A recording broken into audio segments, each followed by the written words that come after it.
Hello, traders. This is Andy with Trade Ideas. It is January the 26th on a Friday, and the market continues to grind higher ever so slowly.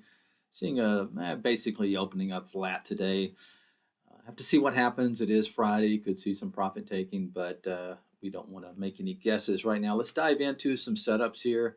Seeing some good ones. I've been in Amazon for a while now. Still liking Amazon.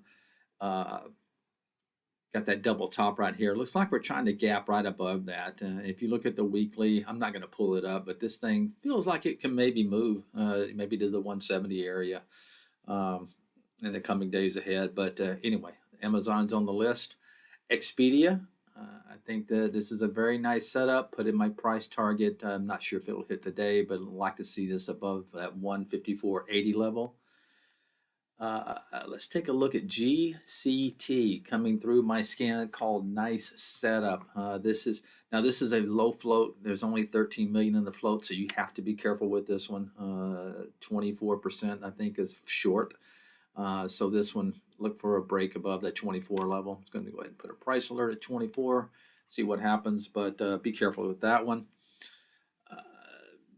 This one I've been mentioning, this grits, GRTS. We want to continue to look at this. It just keeps setting up here. Feels like it's ready to explode at any time, but boy, having a hard time. I'm not sure what happened to my price alert. I knew I had one in there. Let me throw another one in there. And that one. Let's see.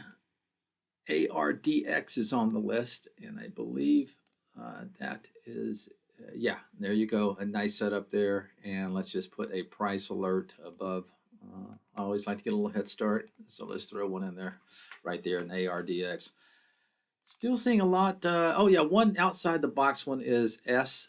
Okay, I am actually bidding this morning around the 25.40 level for a small entry. Nice support. You got two moving averages there. Could be setting it for possible cup and handle. All right, guys, keep it tight out there, and we will talk to you Monday. Bye-bye.